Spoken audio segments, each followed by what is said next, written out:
This right here is one of the keys to making great homemade chili.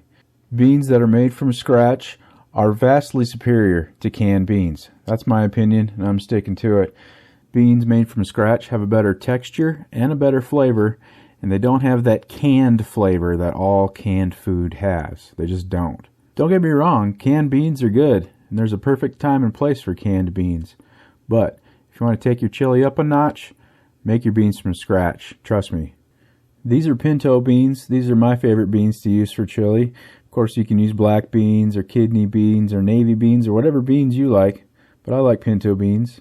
And you don't have to soak them, but I do. It just makes the cooking time a lot less. Unsoaked beans seem to take about 3 hours to cook, where if they're soaked, it cuts that time in about in half.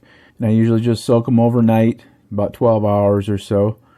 And I do discard the soaking water. I know there is some flavor in there, but there's also the dirt from the bean factory and some of those oligosaccharides that cause the gassiness from eating beans. So I'm going to dump those into a colander and rinse them off. Get rid of that soaking water. And into the big chili pot they go.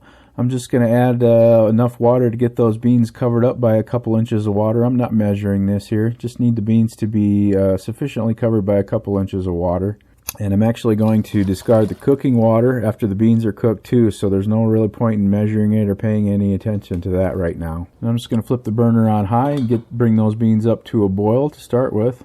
And while those are heating up, I'm going to start browning some ground beef. This is 90% lean ground beef. This is the beef that I like to use. If you're going to use any fattier beef like 80 or 85, I would probably end up draining it off. Otherwise, you're going to end up with a greasy chili. But with 90%, I don't need to drain off the grease. There's hardly any of it. And we're going to do some peppers and onions too. So that's the perfect amount of oil in there just to cook those peppers and onions too. So I don't see any need to drain the grease from a 90% beef. And as you can see, it got a little bit cooked in the microwave during the defrosting. That's no problem. I don't mind that at all. So while the beef and the beans are getting heated up, we'll start chopping some vegetables here. I've got a yellow pepper I'm going to start with. I put whatever kind of pepper I've got on hand. Red, yellow, green, they're all good. And I'm just going to do one pepper. And I like to kind of fillet the pepper, just cut off the sides, the meaty sides, the part that you like to eat, and I just leave all the core and the seeds and stuff in the middle and toss that. Seems to be kind of the cleanest way to carve up a pepper. And just a very rough dice with this pepper. I don't really care about all the pieces being uniform or anything like that. Some nice bigger chunks of pepper are good, I think. And next is a yellow onion. You can use red onion if you like those. Those are good. But the way I cut up an onion usually is just cut off both ends. And then I don't like to fool around with trying to peel that thinnest layer on the outside. I just remove the outermost layer of the onion. Just get rid of that. I just don't have time to pick at that thin skin. And just like the pepper, this is going to be a real coarse dice. It doesn't have to be all uniform. Nice big chunk of onion on the spoon is pretty delicious in my opinion. And when the pot starts boiling over, then you know your beans have come to a boil. I'm going to go ahead and give those a stir, and then I'm going to go turn the burner down just to medium low. I'm just going to cook them like that for about an hour and a half until they're tender. Meanwhile, the ground beef is starting to get a little brown there, and I like to use this tool right here. This is a potato masher, and it just works really good to get the ground beef kind of broken up into little pieces. It certainly works a lot better than sitting there with a spoon and you know, breaking up the ground beef for 10 minutes. I just go at it with the potato masher, and it really turns that beef into some nice small pieces that work perfect in a chili. I do the same for tacos too. The key to this though is you have to wait until the hamburger is at least partially browned. If it's totally raw, it's not going to do anything. It needs to be at least partially browned, so it'll start breaking up into those crumbles like you see here. And that looks good. Now it's time to add some spices to the meat. I'm going to start out with some salt here, and of course some pepper. And for this recipe, I like to use minced garlic rather than garlic powder, but garlic powder would be fine too.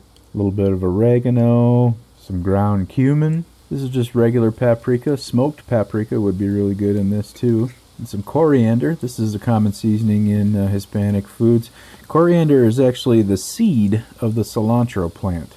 So we eat the leaves and the seeds. And of course, chili powder. I'm going to add a lot of chili powder here, and I'm going to also add more chili powder later on. And not all chili powders are the same. Check the ingredients on the bottle you have, but some chili powders have salt in there as well and other things.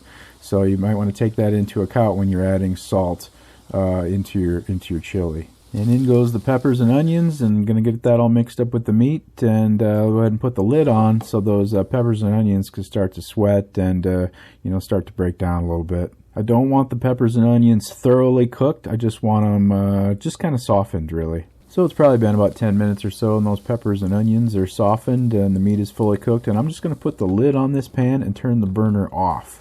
And those are just going to sit there while the beans finish cooking. And I'm just going to get the beans one more stir before I put the lid back on. We'll let them sit there for an hour and a half until they're softened. Tick tock, tick tock. Let's check on the beans. They should be done. As you can see, they've plumped up nicely, and you can easily smash them with my fingers. And they're not mush. There's some texture there, as you can see, and that's exactly what I want. These are going to be some good beans. And as I mentioned before, I'm going to drain off that cooking water. And as those cook, those beans released a lot of those oligosaccharides. Those are the things that cause gas in people. And yeah, we're dumping out a little bit of bean flavor, but I think it's a good trade-off. And I'll give them a little bit of a rinse, not too much. I don't want them to cool off too much. And back in the pot they go. And once again, I just kind of want to reiterate on the texture of the beans. I mean, next time you open a can of beans, try and do this with your thumb and your forefinger and see what kind of squishing action you get. And as mentioned before, these made from scratch beans are going to have a meaty texture, which you just don't get with canned beans. If you've never made beans like this, you should give it a try. So now it's time to start putting the chili together here. I'm going to add the meat and pepper and onion mixture into the pot with the beans.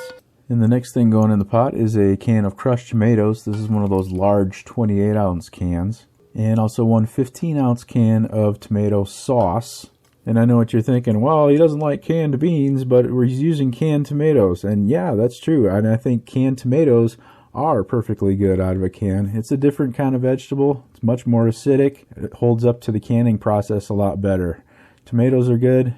Beans, not as good. And I'm also going to put in a can of diced tomatoes. These have green chilies added as well. That's a smaller can, 10-ounce can. Give that a little mix, and then I'm going to add some water. I like to use the cans for this. Just fill it up with water. Kind of get that last little bits of the tomato sauce that's left in the can.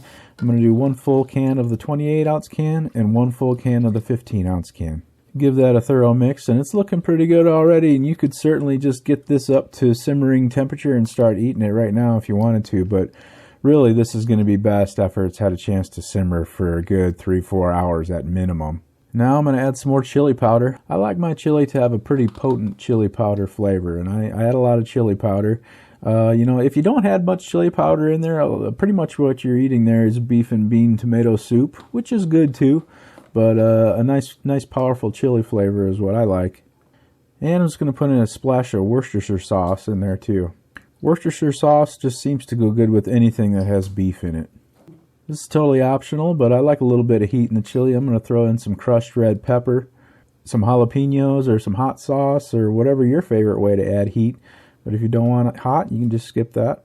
So I'm going to get that mixed up and put the lid back on and wait for it to come back up to a simmer. And once it comes back up to a boil, I'm going to turn the burner down to like medium-low, put the lid back on, and it's going to stew there for several hours. I think at the time of me filming this, it was probably around noon.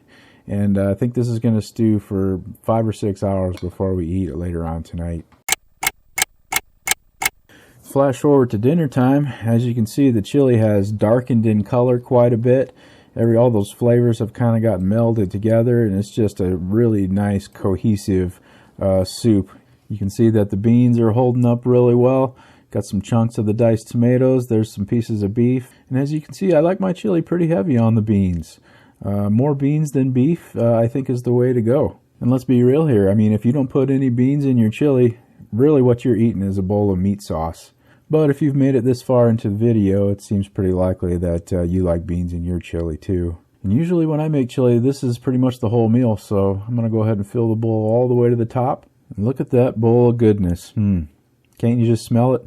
And some people like to put a little dollop of sour cream in the chili, or maybe some avocado or some cheese.